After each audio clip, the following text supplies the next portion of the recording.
Usia Bu Ningsih memang sudah memasuki usia senja dan suaminya, Pak Wanto, yang menjabat sebagai ketua RW di kampungku pun sebentar lagi akan memasuki masa pensiun. Aku bisa tahu semua ini karena keakrabanku dengan keluarga Pak Wanto cukup erat dan kami juga tetangga sebelahan. Aku juga sering main ke rumah mereka. Begitu pula sebaliknya, bisa dibilang kami sudah layaknya seperti saudara sendiri. Pasangan ini hanya dikaruniai seorang anak dan 2 orang cucu yang kini menetap jauh di luar pulau, sehingga rumah mereka begitu sepi. Walaupun usianya hampir menginjak 60 tahun, pesona Bu Ningsih masih begitu mempesona. Walau wajahnya sudah dilanda beberapa kerutan, namun ia tetap memiliki daya tarik yang sulit diabaikan. Aku bisa berkata demikian, karena belakangan ini keakrabanku dengan Bu Ningsih telah melampaui batas yang tak wajar, yang membuat aku makin terkesima dengannya. Kisah ini berawal ketika suatu hari Pak Wanto mengalami sakit yang begitu parah. Ia dilarikan ke rumah sakit dalam keadaan koma dan harus dirawat intensif di ruang gawat darurat. Sebagai seseorang yang akrab dengan keluarga mereka, aku berinisiatif untuk menjaga Pak Wanto yang hanya didampingi oleh istrinya. Hari pertama di rumah sakit sungguh begitu melelahkan. Aku harus mondar-mandir untuk mengambil obat dan juga kebutuhan lainnya. Sementara itu Bu Ningsih tampak begitu letih dan bahkan tak sempat mandi karena terus berjaga di samping suaminya. Melihat kondisi Bu Ningsih yang begitu lelah, aku merasa iba dan menyarankan beliau untuk pulang. Sudahlah Bu, Ibu pulang dulu saja sebentar. Sudah 2 hari ini saya lihat Ibu belum membersihkan diri, biar saya yang berjaga di sini, ucapku. Dan kebetulan sekali, siang itu orang sekampung datang menjenguk. Bu Ningsih pun memutuskan untuk pulang, karena Bu Ningsih takut bawa motor sendiri. Aku pun mengantarnya pulang. Namun, di tengah perjalanan pulang, terjadi sebuah insiden kecil. Karena mungkin efek kelelahan, aku harus mengerem mendadak. Karena hampir menabrak sebuah mobil yang terparkir di depan. Dan akibatnya Bu Ningsih terdorong ke depan. Secara refleks dia mencari pegangan padaku. Dan otomatis, sesuatu yang ada padanya itu bertabrakan dengan punggungku, yang terasa seperti bantal yang begitu empuk. Saat itu, pikiran tak wajar mulai menyelinap di benakku. Aku berusaha mengabaikannya, tetapi bayangan tentang seberapa besar benda yang tadi bertabrakan denganku seakan terus menghantuiku. Aku sadar, seharusnya aku tidak berpikir sejauh itu. Terlebih lagi, karena ia adalah suami dari orang nomor 1 di kampung, seorang yang sangat dihormati. Namun, aku tak bisa menghilangkan pikiranku dari pikiran tak wajar terhadap wanita yang sudah memiliki 2 orang cucu itu. Setelah tiba di rumahnya, aku berpamitan untuk pulang sebentar, untuk mengambil baju ganti dan sekalian membersihkan diriku. Jangan lama-lama ya, Riz. Ibu cuma sebentar mandinya. Kasihan teman-teman di rumah sakit kalau terlalu lama, ujarnya. Sesuai pesannya, setelah semua beres, aku segera kembali ke rumah Bu Ningsih. Saat memasuki rumahnya, ternyata sudah ada segelas kopi panas dan beberapa potong kue yang telah tersedia di meja tengah. Dari dalam kamar mandi, Bu Ningsih berujar, "Maaf Riz, Ibu masih bersih-bersih. Sebentar lagi selesai kok," teriaknya dari dalam. Tak lama kemudian, ia pun selesai dan langsung menuju ruangannya. Namun, yang membuat jantungku berdebar dan membuat gejolak di hatiku bergelora adalah suatu yang dikenakannya. Yaitu, hanya ada kain kecil saja padanya, yang nyaris tak cukup untuk membungkus keseluruhan. Pemandangan panorama alam indah itu, dengan dua bukit yang berjejer rapi, seketika membangkitkan gejolak dalam diriku. Aku sempat menghalau pandanganku, namun semua tak bisa kubendung. Ketika ia hendak menuju ke ruangannya, dari sudut tersebut, aku seakan bisa menangkap sekilas sesuatu yang tersembunyi dari sana. Sebagai wanita yang telah berumur, kuakui Bu Ningsih masih memancarkan aura dan karisma yang begitu kuat. Setelah dia menghilang ke ruangannya, aku mencoba menenangkan diriku. Namun ternyata kesempatan itu tak hanya datang sekali. Belum sempat aku tersadar sepenuhnya dari lamunan, Bu Ningsih kembali keluar dari ruangannya. Yang membuatku semakin sulit untuk membendung gejolak di hatiku adalah ternyata ia masih dalam kondisi yang sama, yang hanya ada kain kecil yang masih menjadi satu-satunya yang ia kenakan. Tanpa sedikit pun menunjukkan kecanggungan, ia berjalan mendekati lemari yang letaknya tak jauh dari tempatku duduk. Beberapa kali, ia harus membungkuk untuk mencari sesuatu di rak bagian bawah, seolah tak peduli bahwa aku berada di sana. Jantungku berdebar kencang. Aku tak percaya disuguhi pemandangan alam indah dengan jurang yang penuh ilalang tampak sekilas, membuat nafasku terasa berat. Dari jarak sedekat itu, aku bisa melihat dengan jelas betapa sempurnanya alam yang begitu indah itu. Tubuhku terasa panas dingin dan pikiranku tak karuan.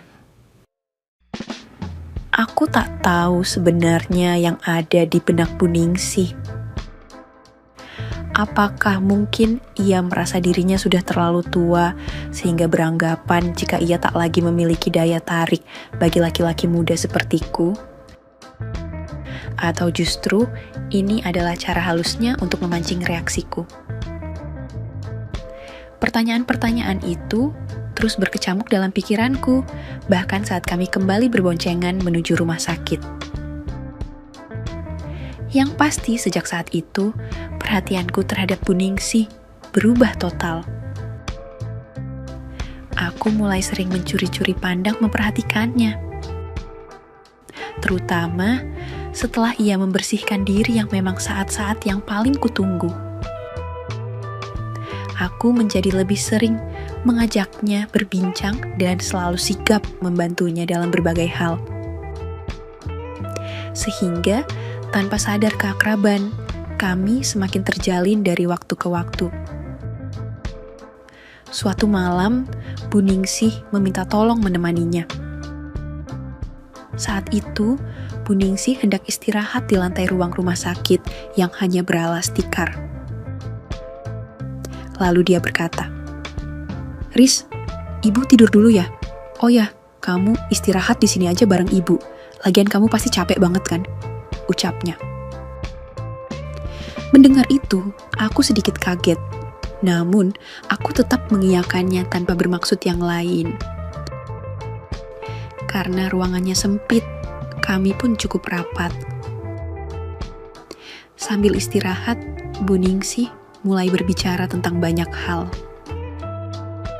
Dari kerinduannya pada Lisa, anak sematawayangnya yang hanya pulang setahun sekali, yaitu saat Lebaran, hingga tentang penyakit yang diderita Pak Wanto. Menurutnya, Pak Wanto sudah mengidap diabetes sejak 5 tahun lalu. Penyakit itu semakin memperburuk kondisi kesehatannya karena radang lambung yang telah menyerangnya yang sangat sulit disembuhkan. Aku mendengarkan dengan seksama, namun aku juga tak bisa mengelak dari pikiranku yang perlahan mulai terfokus kepada hal yang lain. "Oh ya, Riz, katanya kalau penyakit diabetes itu bisa membuat seorang pria menjadi tidak bisa ya, ucap Bu Ningsih. Yang saya tahu sih gitu Bu, sahutku. Walaupun aku merasa aku tidak enak berkomentar mengenai penyakit yang diderita suaminya. Walaupun cuma suami yang mengidapnya, tapi itu juga sangat menyiksa batin ibu. Untung ibu sudah tua, ujarnya lirih. Kulihat dari raut wajah Bu Ningsih, ia begitu sedih ketika bercerita. Akhirnya aku memilih untuk berdiam diri. Walaupun begitu, tak dapat dipungkiri, hatiku begitu bahagia bisa satu alas dengannya.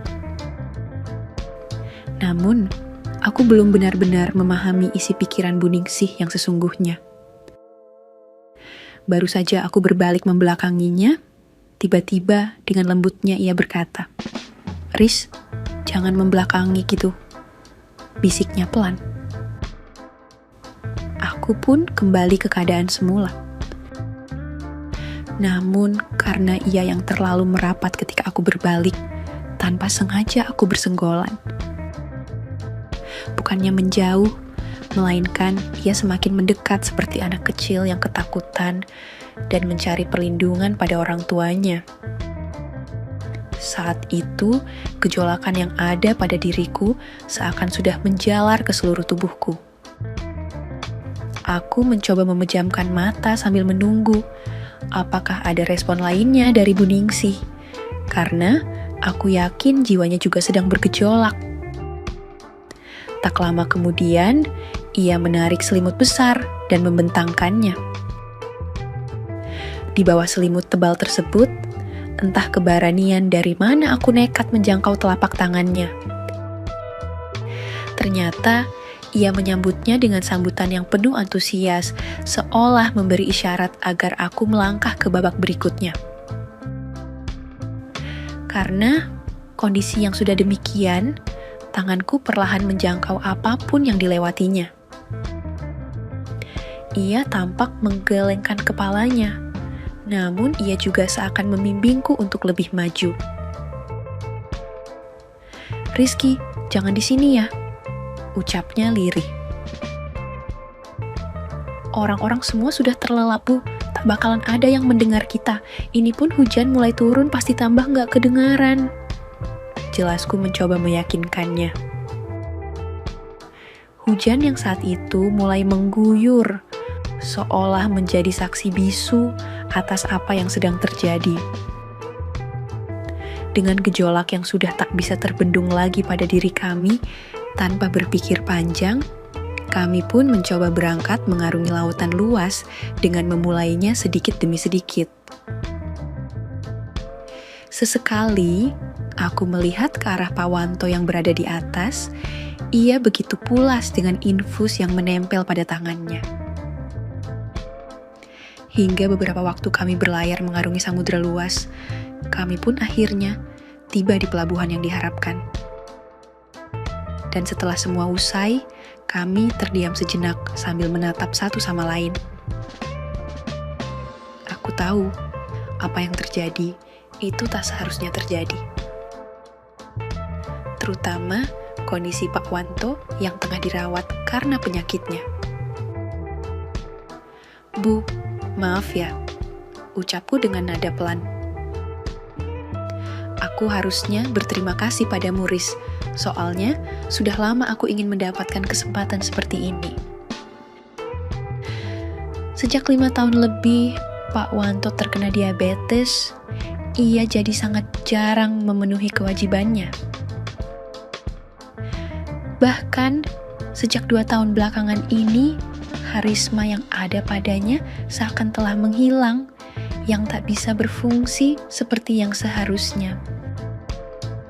"Rizky, sebaiknya kita harus berhati-hati.